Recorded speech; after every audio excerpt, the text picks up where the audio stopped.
All right, hello, Flomies. This is Feba Vandermeer in Plano, Texas, and I'm having a discussion with Luis Martinez. And I did a little bit of searching around on your Squeaky Clean Facebook profile. You are in West Covina, California, right? I'm border West Covina and another little town called La Puente. Okay.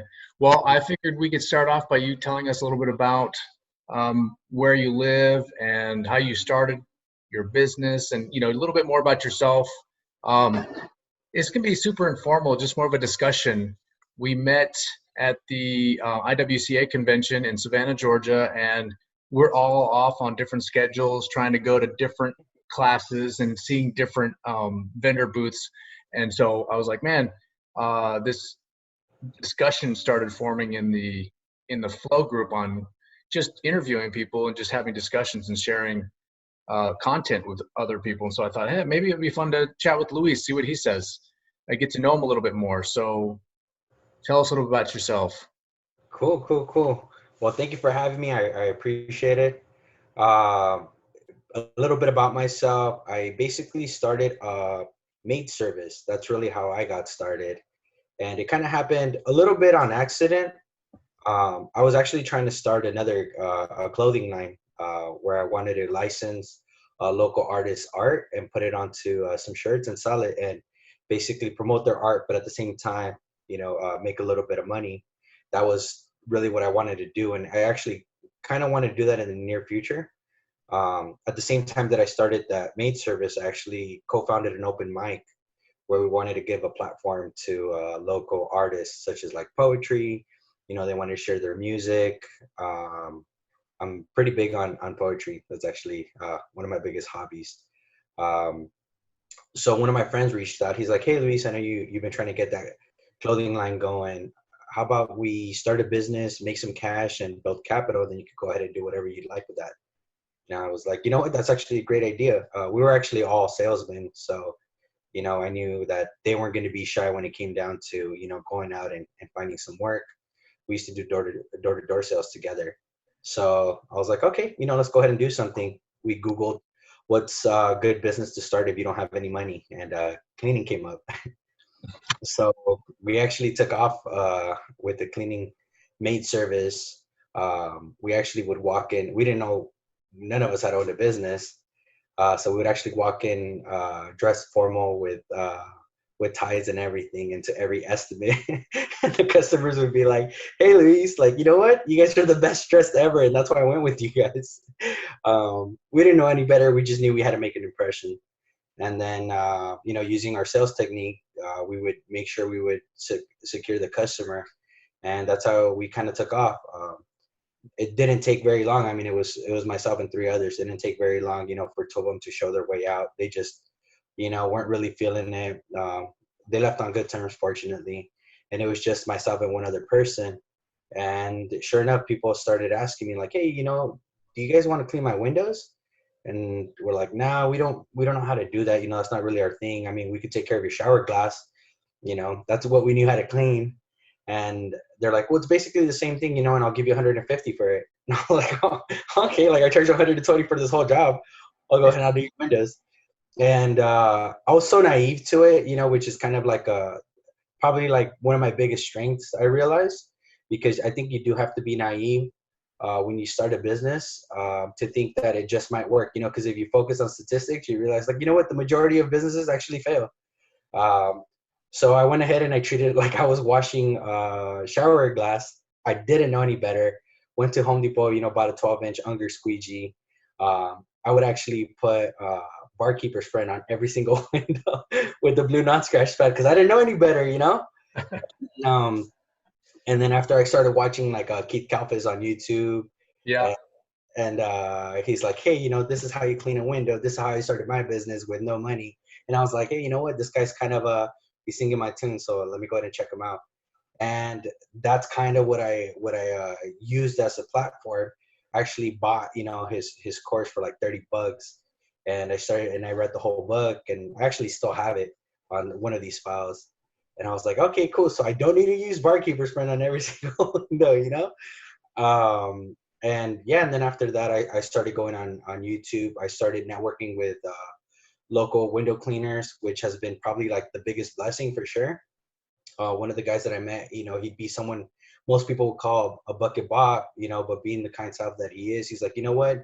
Let me go to one of your jobs. I won't charge you, and I'll kind of show you the ropes. And I was like, cool. I actually had never even been on a ladder at that time. So we went ahead and he showed me. He's like, "You're scared to get on the ladder?" And I was like, "Yeah, a little bit." And then he's like, "Let me show you how it's done." This guy's like 300 some pounds, and he wasn't scared to do it. And I was like, "You know what? This guy's willing to do it. I have no excuse." And yeah, just started picking up a little bit here and there off what people would recommend to me. Like, hey, I go to Jay Race's team for my supplies. And then I started going to Jay Race's team, and they're like, "Hey, there's an open house, and we have some classes." And I was like, "Cool, let me go ahead and do that." That's actually where I met some really cool people. Fernando Medina from Pro Windows was one of the people. Alexis and his wife out in San Diego, a Better View, San Diego. Dan from Dance Fantastic Windows. He's out in Santa Barbara. Those were, the basic people that I relied on for all these questions that had to do with the industry. And they're actually the ones that recommended IWCA, and and then some of the people I got to meet online, like Gabe out in Tucson, Arizona, one of the admins for Into the Flow. So about how long ago was this when you started your business? So you've been in business now for... I started in 2015. Okay. It was a partnership. Probably within the year, I bought out my business partner for $1,000. And I kind of had my own idea of what I wanted to do with it. I know that we were doing really well with Yelp. I know a lot of people hate it, but actually, Yelp was bringing over 100K on its own per year. So I just had my own ideas. I knew that whatever we were doing wasn't working, and I knew that I didn't want to do maid service anymore. Like that had ran its course.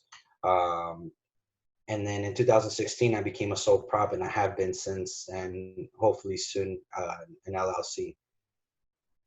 So we actually started our business in 2015 also.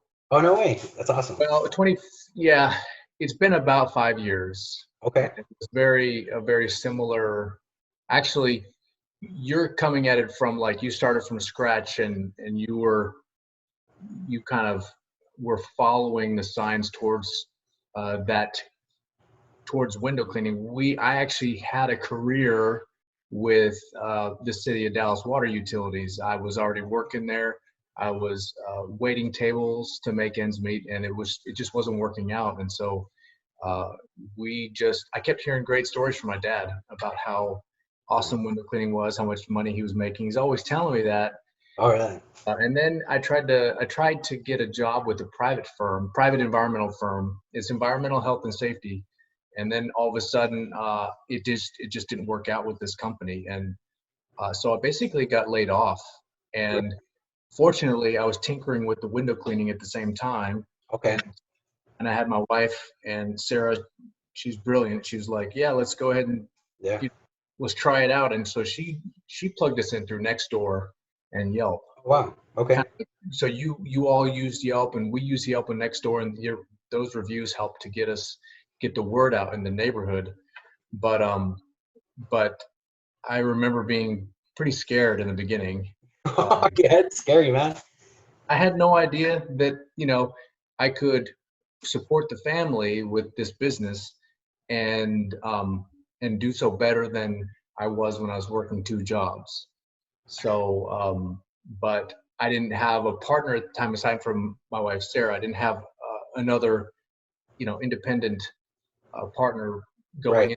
But I can imagine you walking around with a suit and tie. I mean, I don't think you get away with that in Texas, because Texas is freaking hot and humid. I mean, what's the weather like up in California? Are y'all in that area where it's like pretty much 70s the whole time? No. We were like high 80s. We were in the middle of a drought. I mean, this is like It was red flags.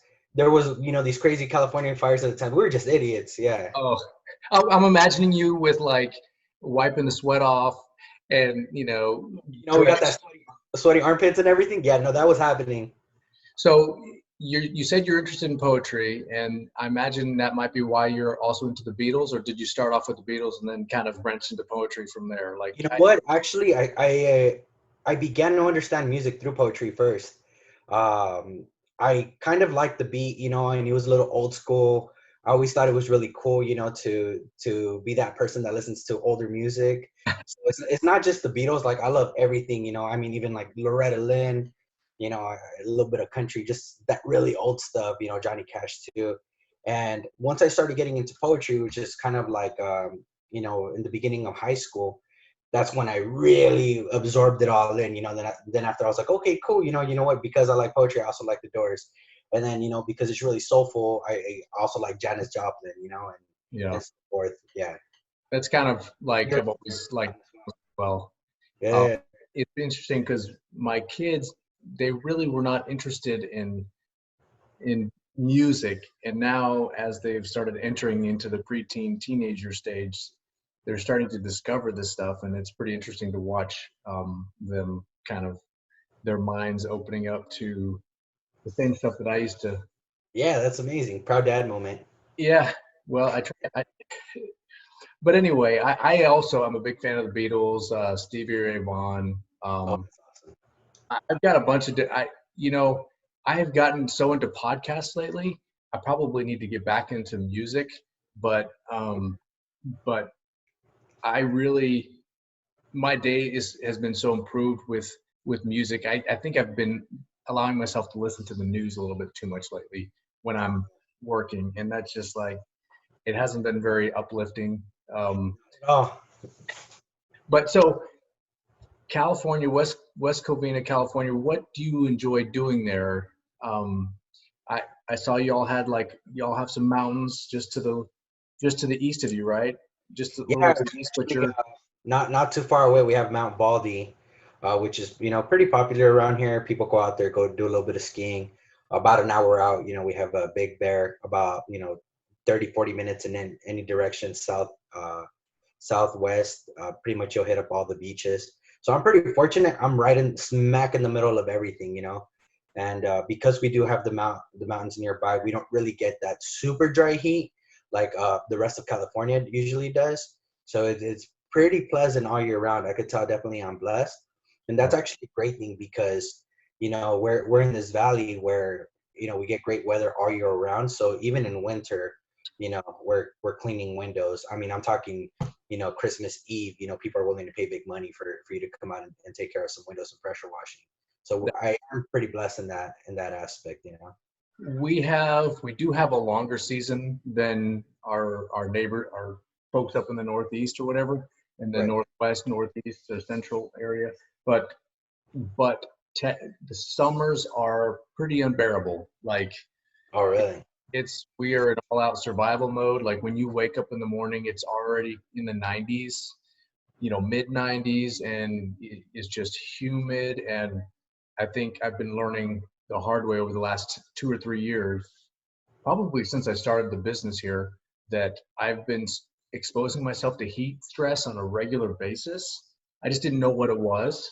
I was Yeah. like, it's okay as long as I drink water. And that's not true. You actually have to stay cool Yeah. also. And so I kind of wish I had started. I wish that I could have that weather that y'all have, because for me, I mean, I'm already a pretty skinny dude. By the time the summer's over, I'm like, I look like an emaciated, person. But it's I've always been jealous of California. I know that y'all have to deal with some stricter regulations though, uh, with regard to business. Stricter regulations, pay more in taxes. Anything that has to do with cleaning has the highest claims, as far as insurance goes. Employees getting hurt and whatnot. So I mean, we're paying top dollar for insurance out here too. Yeah. So there is that, but at the same time, people are willing to pay.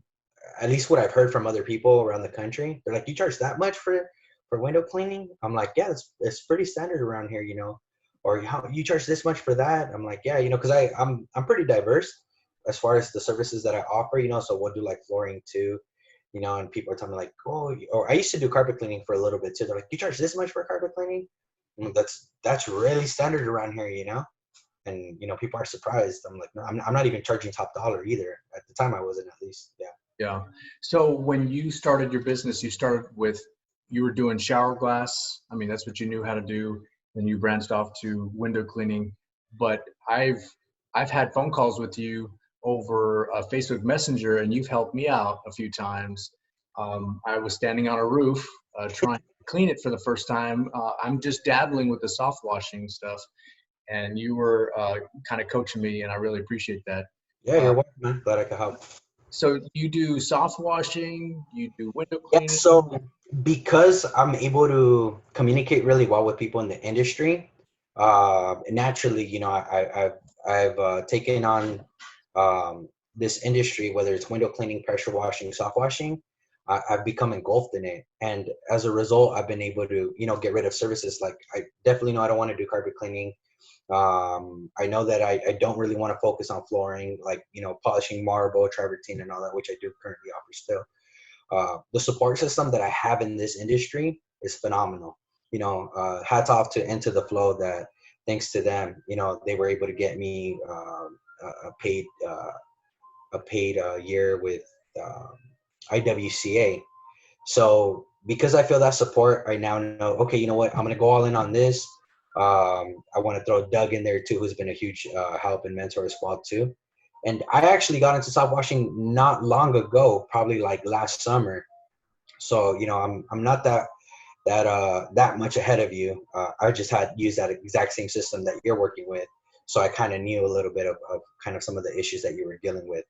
Um, but I'm relatively new to all of this, whether it be power washing, soft washing, even window cleaning. Like, I mean, I was cleaning windows, but I am self-taught. I God, I wish that I worked for a company for so long. So the next best thing that I've been doing is working for free for people. Hey, let me come work with you for a day or two, and I'll buy you guys lunch still.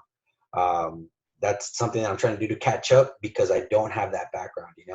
So I'm very new to all of this. I still consider myself new, probably will for the next couple of years, you know, considering some of these people that worked in the business 10, 15 years, then started their own business. Yeah. So, But you've been doing post-construction cleaning as well.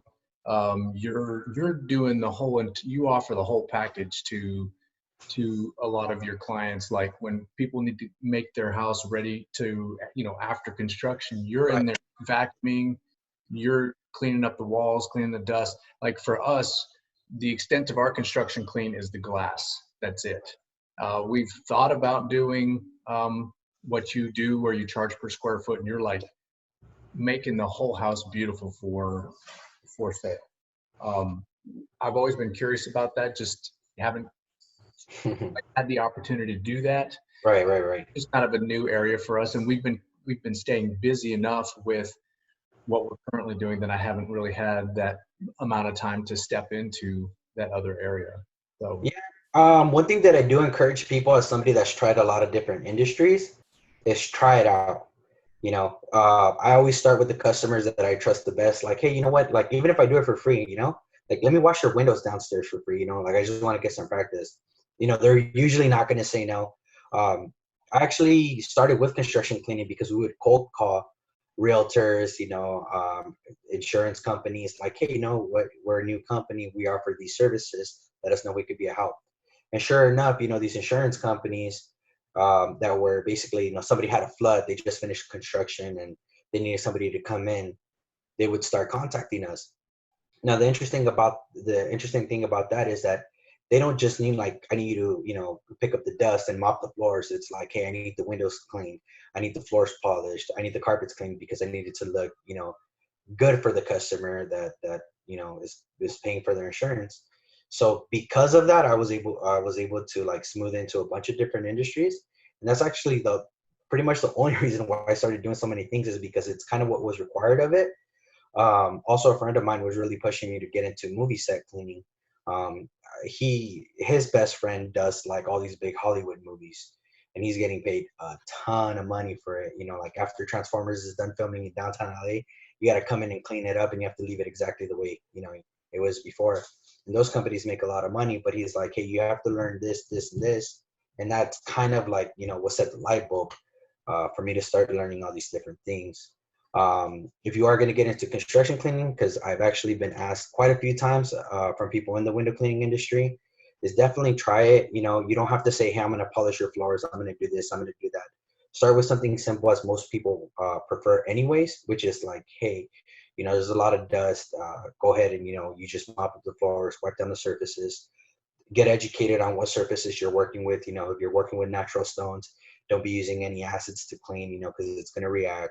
If you're working with hardwood floor, you know, making sure you're not using strong chemicals high in alkalinity that are going to damage, you know, whatever finish it has. Little things like that. You just, you know, really focus on the do nots, and that goes a really long way. And that's definitely what's helped me out the most. So. So, do you have any horror stories?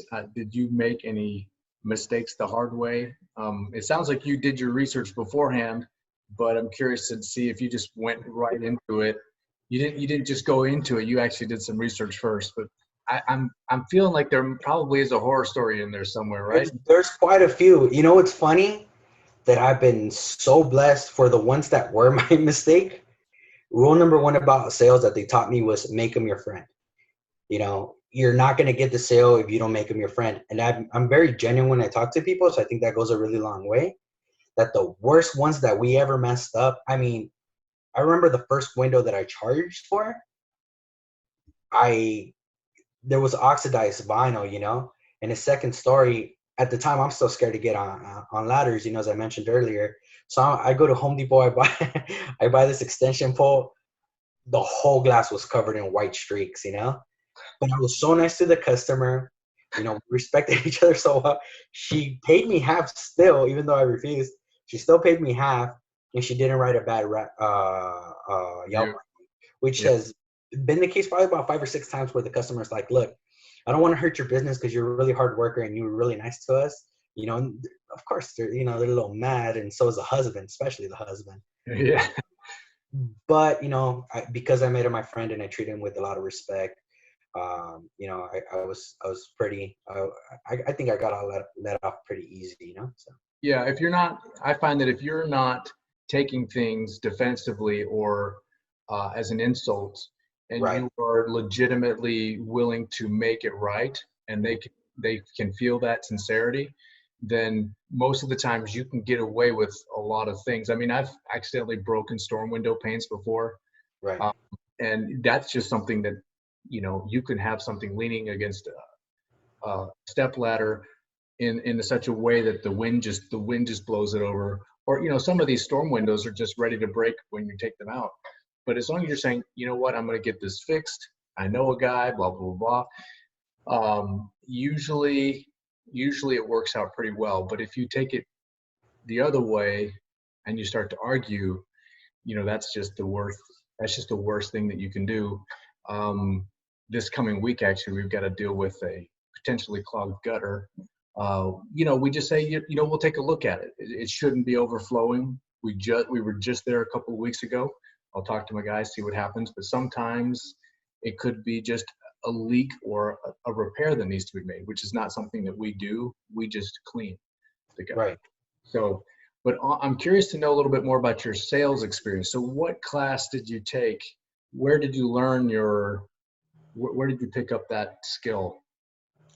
Just doing door to door. I encourage a lot of my friends to try door to door sales, especially if you're really shy. Uh, I was like in this, you know, weird gray area in my life, where I was flat broke. I had just dropped out of school. I couldn't afford it. I was out drinking with friends all the time, you know, doing pretty much nothing positive for my life. And I tried out door to door sales because I just needed money to pay my car. And even during the interview, I was like, look, I don't care how much you guys pay. I need to make $500 by this Friday. You know, and that's not going to happen. I'm not going to work here. Like, I was just in desperate mode, you know. And the guy goes, you got to be a good salesman. You know, you got to do, you know, close to sales, and I'll help you get that. And I was like, cool, done. You know, and sure enough, my second day at work, I was able to close $500 worth of sales. But it really, you really do have to put yourself out there in order for you to close sales doing door to door. You do lose, you know, because like some people were asking for water, like, oh, do you have some water? Sorry, it's really hot. And for me, I'm like, I would never ask anybody for water, you know, some random person that I just knocked the door. And then by the end of it, I'm asking people like, "Oh, you guys are having barbecue? Do you mind if I get some tacos?" And it wasn't really about asking the food. It was really about putting myself out there, Yeah. We would do warm-up exercises where we would be out in public right before we started knocking. We're at a restaurant or something, picking up food real quick, and you just start talking to random people, and you knew that if you can have that person's attention, that day was going to be a good day. Like I remember this one time, this guy was on the phone. He was wearing ripped jeans, looked like that expensive kind. So I was like, "Oh, excuse me, sir. Those are really nice pants." And he's like, "Yeah, buddy, whatever." I was like, "No, I'm sorry. I don't mean to bug you. It's my brother's birthday next week, and I'm trying to get him some. I mean, clearly I'm not the best dressed, but I could tell you got good taste. And he's like, "Hold on, let me call you back right now." He hangs up his phone and he gives me the time of day. And then I go out there and I close 2 sales that day. And Nice. that's one of the biggest things that I took away from door-to-door sales, was just really putting yourself out there, and you get to learn to read people. I mean, you do talk to some, during the summer, you're talking to 150 people, 200 people per day. Man. You're knocking a door, not interested. Okay, whatever. You go and knock on the next one, and it works because I do a lot of doing construction cleaning. You do a lot of estimates in person, and definitely there's a wall there, and you learn, okay, what can I do to make sure that this person's going to break their wall? How can I be their friend? Like, you know what? That was a really cute decoration. We're going to get something like that because it's Mother's Day, next week. And I'm just trying to impress my mom. And that looks like something she likes. Oh, you mean my flowers, my vase, da, da, da, da, da. And then they go on. And sure enough, even though my price point's a little higher, they love me. They became my friend. And I'm able to close sales like that. So So it sounds like you really, by putting yourself out there and by just sheer volume of knocking on doors and trial and error, you right. really get the sense of, okay, this person's giving me the please go away body language. When do you know when to turn around and walk away? And when do you know that you've opened that person up enough to where you can actually make the sale? Like, what are some of the cues that you look for? One of the biggest things is how much they're willing to talk back to you. So right when I get there, I'm gonna hit them with a couple compliments, and then I kind of, I'm testing the water, seeing what they kind of react to. Oh, those are nice earrings. I always go to the mom thing. That kind of seems to be my way in. And if it's a guy, I'll talk about sports or something like that. What my goal there is just to break down their wall. That's pretty much what I'm there for. Like, let me break down the wall. Sometimes people, they're really inviting. They saw your reviews. Don't talk too much. You're there to work, and you're pretty much there to close the sale. They're already interested in you. It's those people where there's a wall where they're getting 4 or 5 estimates from somebody. They don't really care about the price. A lot of people think they're price shopping. They're just there to find somebody that they trust, and they'll let you know after you're done with the work. Like, thank you. The last person stole from us. Thank you. The last person. We found that they were just wasting time. They cracked the window, never told us. And you find these things, and they're really just trying to find somebody that they're gonna trust. Especially like, well, I happen to know my demographics really well, so I know that they're not price shopping. A good amount of them aren't. They're just trying to find somebody that they're going to trust. I'm hitting communities where the median income is 100K per household. Like, these people, and I think it's like 68, 69% are homeowners, if I'm not mistaken. So if I'm going to hit these areas, they're looking for somebody that they're going to trust. Like, the reputation's there. Let me come meet this person. And sometimes their wall are so high, but they're so direct that they're like, yeah, I saw that bad Yelp review you had. What do you have to say for that? And you give them an honest answer, like, okay, I appreciate that. Most of them are good. That's fine. Yeah. So that's definitely one of those things that I've noticed. So earlier you were talking about how you were in a part of your life just before the sales part, where you felt like you were not heading in the right direction. You were hanging out with friends and drinking. It sounds like some of that was productive because you were making some good friends, and or you made some friends and you got a good network. And it sounds like a lot of why you're where you're at right now is because of friends have pointed you in a variety of different directions. But how did you know, hey, this isn't working for me? I got to change. I got to make a change, and I need to do it soon. And I need to go and make $500 worth of sales this week. How did you get to that point? I was living in an apartment with my brother. my parents had moved out to Oregon for like a year and a half, maybe a couple years. And then things didn't go so well for them. So they moved back to California. And they're like, hey, it didn't really go well for us. Is it all right if we stay with you guys? We're like, yeah, of course, you're our parents. Come on. So then they moved back. And the first thing they say is, man, you got fat. And it was true. All I was doing was drinking. I wasn't doing any sports or anything like that. I had quit MMA. I did that for a little bit. And they're like, yeah, no, this is not the same Luis that we remember. And sure enough, your parents give you that mom and dad talk that's really needed. Like, hey, you know what? You're really not doing anything with your life. Wait, you dropped out of school. You really don't have a good sense of direction. Like at least work. Fine, you don't want to go to school, that's fine, but at least work and be great at it. And that was definitely like a good starting point. The other thing that happened that I started associating myself with very optimistic people that were just trying to take the next step in life. I mean, I'm 22 at this time, so a lot of people, it's not like they got their full career going for them. But I started realizing what a mentor was. And one of those biggest ones, his name's Samir. He's a really good friend of mine. He's older than me. He's like, what happened to the Luis from high school that wanted to be an engineer, this and that? I was like, well, you know what? Let me be an HVAC technician. He's like, there you go again. You're being mediocre. Why do you want to be an attic monkey when you could be the person, designing all these systems, And I was like, you know what? You're right, dude. I am being mediocre. So I went back to school. I started going for HVAC engineer. I was, really motivated, and it was that different outlook in life of wanting something more that kind of triggered that, entrepreneur itch. And ever since then, that's kind of it's been itchy, and I feel like I haven't really quite scratched it yet. I was you had shared a post recently. It was an office. It showed Michael Scott and I think it was Dwight. And they were in an office setting, and it looks like they were negotiating or something like that. And in that post you made, it said something about like in sales. And let me see, I wrote it down because I wanted to make sure that I asked you about it. Sure. Hold on a second. You said the only deals worth getting are the ones that you negotiate. And you're talking to someone who is not a big negotiator. I'm not a strong negotiator. I used to wait tables, and I really, for some reason, the idea of pushing sales on people wasn't something I was comfortable with. I don't know why. Like I didn't push wine or alcohol sales.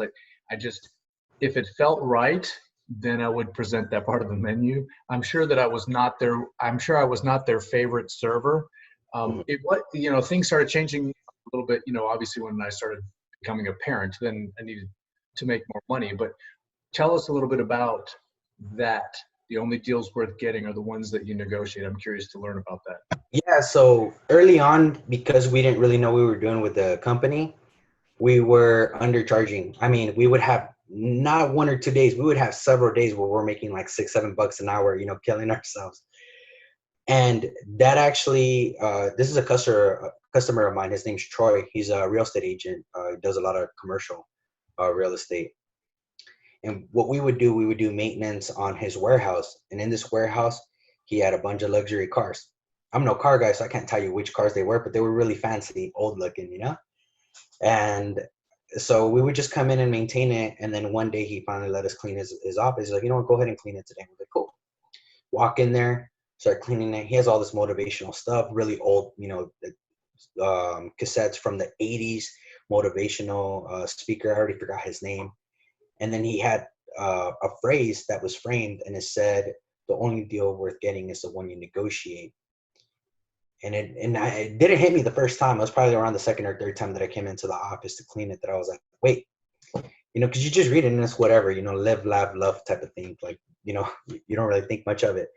But I started talking to him, and I was like, hey, dude, like I saw that, like that's actually, really inspiring now that I think about it. He started telling me a little bit about his background, how he pretty much started reading a book on real estate and, grew his fortune like massively as a result over time. But he pretty much started from rags to riches. And I was like, okay, cool. Like, you know what? I got to do a lot better on my negotiating. It's clearly worked for him. You know, I'm over here charging $80 for a $150 job. And, you know, that's when I started learning about minimums. And I was like, you know what? I'm not going to charge anything less than 120. Then after that, I was like, you know what? I'm not going to charge anything less than 150, like whether they want it or not. And it got to the point where, you know, we got another customer of mine who is also a salesman. He rents out like lifts and all that kind of stuff for that equipment for construction. He comes in, I give him a quote. You know, he's like, no, you know, I can't do 200. Can you do 180? And I was like, I can't. The best I could do is 200. He's like, wow, are you really going to lose this deal over $20? And I was like, no, are you really going to not get this great service over $20? He's like, you know what? I respect that, you know? And it's always stuck with me. And whenever it comes to, you know, some tough negotiations with some customers, because sometimes it is a tough negotiation. I'm like, no, you know what? I'm going to stick to my guns, and maybe it might not work out this time, but for the most part, it will. Yeah. And that it's always stuck with me, and I'll tell my guys to that, and I'll tell my dad whenever he's out trying to buy something, you know, hey, you can negotiate this thing, you know, and just stick to your guns. Yeah, it's a little scary to sometimes stand your ground, and our prices are way different than they were when we started our business 5 years ago, and you're kind of like, why would anybody spend this kind of money on window cleaning? Like, there's this like mindset of scarcity mindset, and so you really, once you start to realize that the types of people that are trying to get the bargain basement prices, they're never going to be quite as happy with your services as are the folks that are like, this is your price, I respect that, I mean, you've got a great reputation, come clean my windows. And those tend to be the happiest, easy to please clients, the ones that are not trying to get the best deal. Yeah. It's just a weird, it's always been a counterintuitive thing for me, but it works. It really, I've always been surprised. I mean, the tickets just keep going up, and you're just like, wow, how does this keep happening? But it's I'm not even sure how to describe it. Sometimes it still blows me away, but it's pretty interesting. I guess when you have to negotiate the sale, you really have to give more of yourself. You have to get to know your client. There's a back and forth going on. Right. You've had to work a little bit harder for that sale versus something that's just kind of given to you. You're always going to take a little bit more away from the ventures that you've had to work a little harder for. Oh, absolutely. I think also like one of the hardest things to understand when you're just starting off is realizing that that's not your customer. You know, you think you see money sign on every single person, and it's really hard to understand that one, they're a price shopper, and two, that they're not your customer. Like that was the biggest thing that I struggled with was, no, I need them, you know, and I need them. You know what? No, they're calling me because they need me, and that's really hard to comprehend in the beginning. And once you do realize that, and I think that's what that quote helped me realize about, now that I could put it into words, is that, you know, realizing that they're just not my customer, and that's really fine. That's a really good point, because, you know, we were talking about this the other day, and, you know, making sure that we're not putting our own employees' lives in danger or at risk. Really. And, you know, we're dealing with the whole COVID-19 coronavirus stuff, and I'm sure that you guys are in California. But Sarah and I were talking about it. It's like, well, you know, when should we start offering services inside? Yeah. You know, because we pivoted from offering in and out to just doing exterior. We were like, you know, it's really not worth it to put our technicians at risk by putting them, and it's a two-way thing. It's, you know, our technicians as well as our clients, because of the asymptomatic nature of this virus. And so Sarah and I were talking, we were like, well, you know, when we're having to work with a client that is insisting on interior services, despite all the information that says, hey, you really probably shouldn't. Yeah. We just decided, well, that really isn't our client. It's not, we want the kind of client that is going to understand that we're putting their well-being, we are thinking about their well-being in addition to the well-being of our technicians. We want courteous, conscientious clients. A guy called us the other day, says, hey, can you fit in a window cleaning tomorrow? And back when I first started my business, I probably would have moved mountains to make sure that I did that window cleaning, even though it was on a weekend. It would have been sacrifice. I would have sacrificed my time with my family. I'm like, no, actually, you didn't think about this. I didn't say it. I was thinking about it in my head. You decided to call me the day before. We're booked, and so I'm thinking, I want a client that's already thinking 2 or 3 weeks from now. I want that kind of. So you're right. It's a two-way street. It takes a little while for new business owners to realize that you have as much to say about who you serve as as the reverse. And it's kind of a weird thing to realize, but once you realize it, it's very empowering. Definitely. Yeah. That's a great word right there. It's very empowering. That's for sure. So I had a couple of two-part questions for you. Sure. If you could go back if you could go back 5 years to 2015 and mentor yourself, what 3 lessons or what 3 things would you teach you said 22 years old? You said, how old were you? I started 20. I started 22. Jesus Christ. Yeah, I was 22 years old when I started. What would you tell your 22-year-old self? What 3 things would you tell that person? Number one, you don't need a business partner. Unfortunately, I have lost some really great friendships, and I mean great friendships to business. I now realize why that happened after like reading the E-Myth, a few times. For those who have read it, basically they were my Elizabeths. So definitely, I don't need a business partner. And then just to touch on that, Elizabeth basically is, you hire somebody thinking that they're going to be your savior. Like, oh, you know what? They know how to do the books. Oh, you know what? They have manager experience. I could just go and let them do their own thing, and they're going to basically save the company. And, I was ignorant in that perspective by bringing a friend who had some experience in this, and then brought another friend who has some experience in this.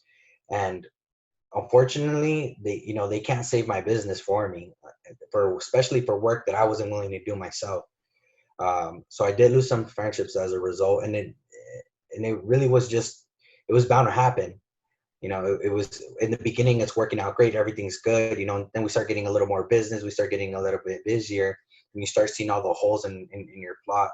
And then there's a lack of execution, and there's issues, and there's bickering. And that's probably the reason why I would say the number one thing is I don't need a business partner. A lot of that is fear, especially if you're just starting a business. You feel like you need to partner up with somebody. You need somebody's help, and it's just a lot of work that I just didn't want to do on my own. A lot of fear, and that's the number one thing. Second thing I would say is get your systems down.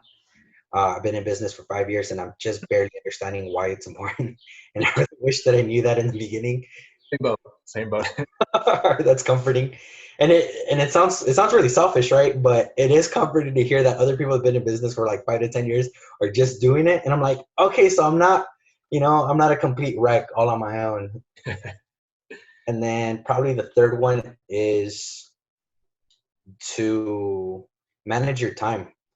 I think you're probably a lot like me in the sense where you just mentioned that customer that you're willing to squeeze them in. And I had done that probably up until barely last year is when I stopped doing that. And what that does, it creates a bunch of stress, and then you don't have fun, being at work anymore. And, a blessing in disguise is, there's quarantine when I stopped having work. And now that I do have work, I have so much fun. Like, I know, kind of everybody's been doing their own little video on the no look challenge on. Oh yeah, I've been challenged. I haven't done it yet. you got to get a video up there soon. Basically, that started for me just having fun. I was out in a vacant home. I only had 2 window cleanings in was it March? I think March. I only had 2 window cleanings. That was it. It was a small little place. It was just my buddy and myself. And it was a quick 2-hour job. Made it a 4. Got some lunch. Just had a lot of fun. We were recording ourselves, just being goofy. And I was like, man, I'd be really pissed if these were employees, But at the same time, I realized I'm like, I'm not really creating the culture for this to be fun. Like, I'm causing a lot of stress for everybody. I'm overbooking. I'm setting this unrealistic time frames for my arrival for either work or estimates. And you don't know if there's going to be traffic. You don't know when customers a talker, and you can't just leave them hanging because you're trying to close the deal. Yeah. So if I could go back, I wish that I did have a lot more fun doing what I was doing. It was really just kind of me pushing through and letting my pride take over. Like, no, no, no, you can't fail in business. You got to keep pushing, got to keep pushing. But I think if I realized how much fun being a business owner is, because it is a lot of fun, it opens up a lot of doors, especially, meeting all you guys from Into the Flow, the people from IWCA. Hopefully I meet some people from the big convention. Like, that's really fun, and I feel like if I had realized that earlier, my business would be a lot further now. Yeah, I think that that at some point when you create your business, in the beginning, you're not dealing with necessarily a high volume of work right away. But as your name gets out there and spreads through Nextdoor and Yelp, and you start getting more and more phone calls, Hmm. you absolutely start to realize that you can't handle all those phone calls anymore. You can't handle the volume of work, and that's where the systems start to become more and more important. Um, and I've realized that, you know, I'm not really enjoying window cleaning. I've gotten to that point too, where it's like I've been working so physically hard over the last 5 years that it's really taking a lot. It's taking a physical toll, and so learning how to learning how to be realistic with the physical nature of this job is important. And you know, just like you were alluding to, if you've got clients that are calling and wanting last minute work, not only is it good for your it's not good for your psyche and your well-being, but it creates a more it affects the morale of your team as well. When you're calling them last minute and you're saying, hey, I just got a client that needs their work tomorrow, you want to look, you're almost like now a caregiver of the morale of your team, because Right. you're recognizing that if they don't have a good morale, it's going to show up. Oh, for sure.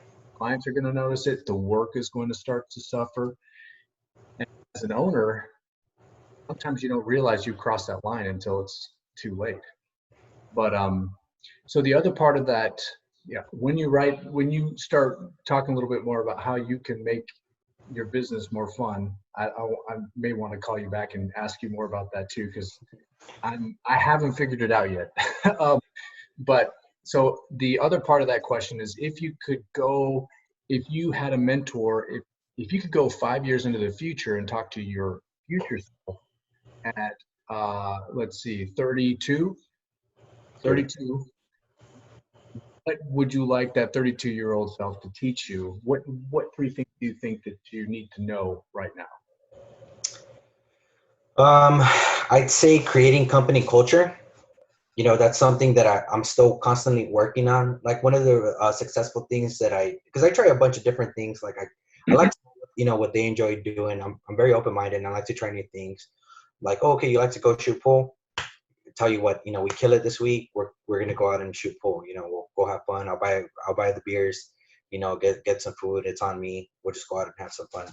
Um, so if I can, like, successfully integrate like a good company culture, like what's Josh Cronin from WCR. I listen to his podcast all the time. One of Yeah. the things he said that he did, it was, he had a ping pong table. Everybody come in early, just hang out, get and become friends, and it's a whole vibe, And I wish that I could create that. That's not something that I've been able to, successfully do.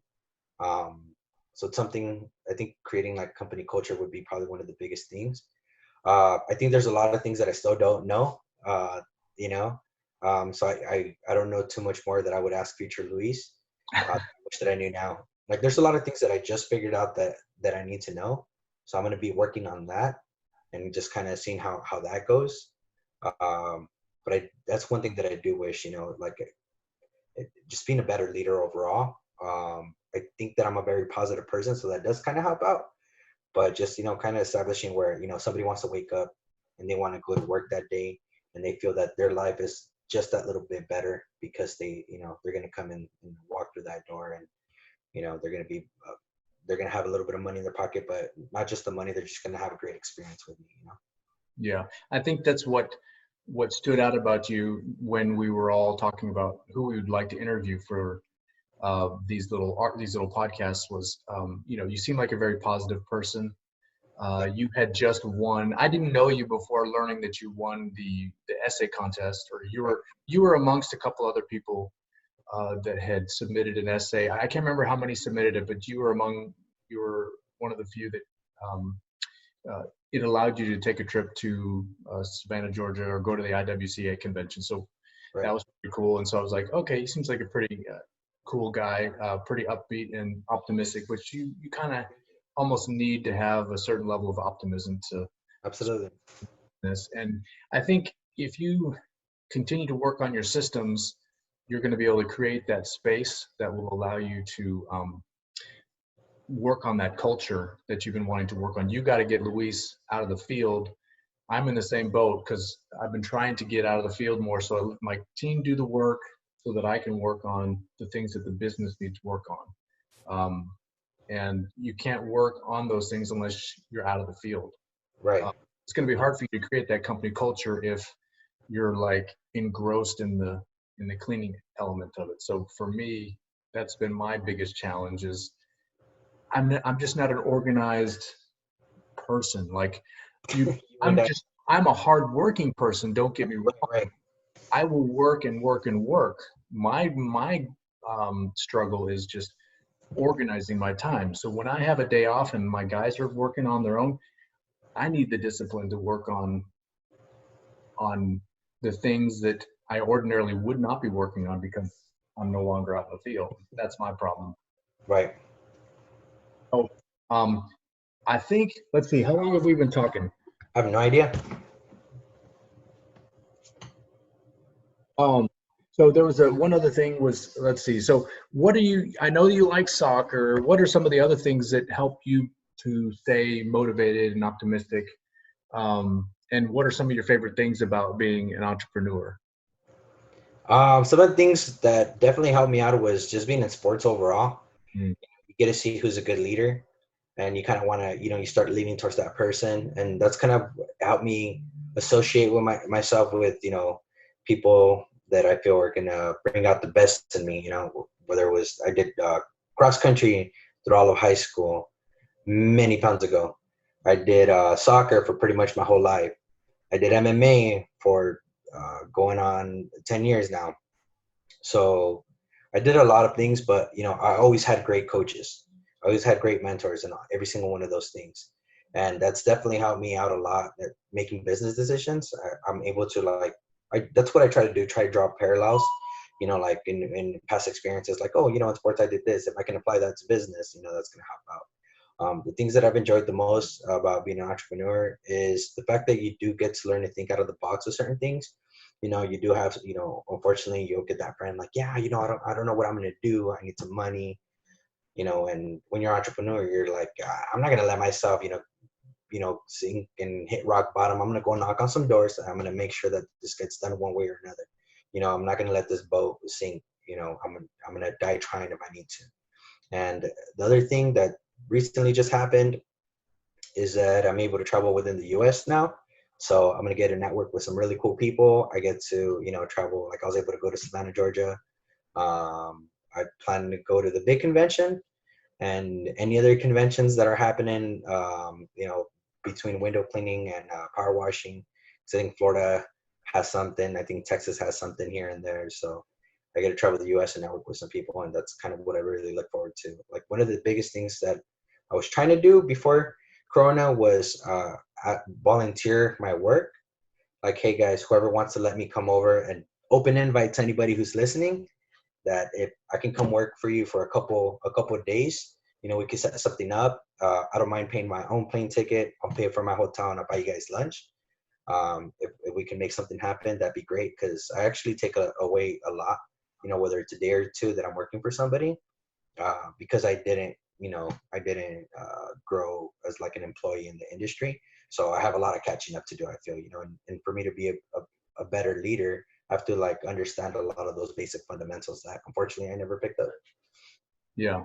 I visited Chris Cartwright up in New Jersey, and I remember learning a lot from just staying with him and Nadine and observing their business operations and meeting their crew and just, stepping into their office. And it really helps. And that's, I guess, one of the more powerful things about these conventions is your opportunity to network. Oh, Um, so maybe at some point we could have you down in Texas, but I don't think you'd want to come in the summertime. It's pretty bad in the summertime. But don't tell me with a good time, because I'll make sure I get myself out there. yeah, well, I mean, it's it's exciting to watch. It, it, I have met, and Sarah and I have met a lot of great people at every convention, and it was kind of scary giving ourselves permission to spend money on ourselves like that. Like when Right.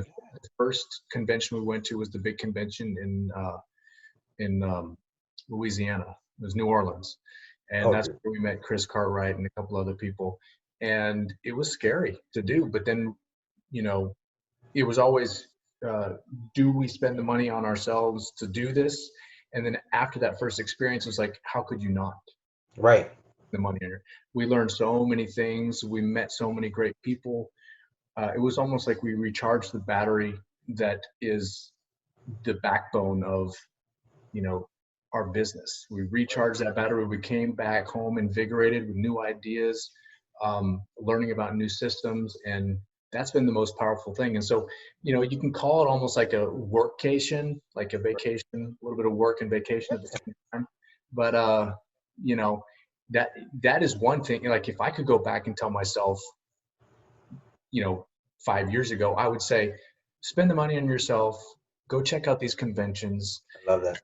and then because you're going to take away so much, you're going to learn so much, you're going to meet some great people, like we met you and several other great people at the IWCA. Thank you. Thank you. And the other thing is, if I could tell myself something, I would go back maybe 10 or 15 years and I would have tried to start my business sooner. you know Yeah, for sure. I can't imagine where I'd be today had I started Right. Yeah. 10 years sooner. But hey, I think we've been talking for almost an hour. I don't know. But I wanted to thank you for giving us a little bit of your time and chatting with us about who you are, and I'm excited to continue. You know, start writing down the things that you're doing to make this fun, because I think that's important. I think that it can be overwhelming to be a business owner. It can be you can get burnt out pretty easily, and I'm the kind of person that doesn't like to, but I will work through the burnout. Right. That's not good. You don't want to get to that point. So I'm going to start paying closer attention to what you've got going on, because I need to learn a little bit more about how to just have some fun and make work enjoyable. Yeah. One quick thing that did work really well for me was that we wrote down goals.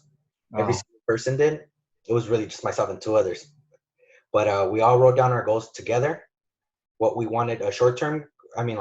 Soon something that we could do within a week, something we could do within like 3 months, and something within 6 months. And then we kind of kept track of one another, making sure wrote down some affirmations as well too. We were reading them every morning. We text each other like, hey, you make sure you guys read it, before we went to sleep, in the group chat, hey, make sure you guys read it, and just to check on one another. And I thought that kind of got everybody's spirits up for a good amount of time. Kind of we fell off after maybe 4 or 5 months, but those a good solid 3 months, everybody was on it. We were all motivated. So doing something like that, I've been able to execute it flawlessly, but a good 3 months, everybody was on it. And we were motivated. So if you can try something like that out, that goes a long way. yeah, I'm going to have to. That's one of those things that requires discipline and routines. I need to sit down and create a routine. I mean, yeah, I think part of it is just allowing myself the time to do it. But excellent. I really appreciate you taking the time to come and talk to us. I hope that you enjoy the rest of your Sunday, and with this whole Corona thing going on, I hope that you're able to stay healthy and well, and still kick ass in business. I don't know if I should say that or not, but But enjoy the rest of your Sunday, Luis. I appreciate this conversation very much. Thank you. I appreciate you guys having me, and say hi to Sarah for me. Will do. Thank you, Luis. Have a good day. You as well, brother.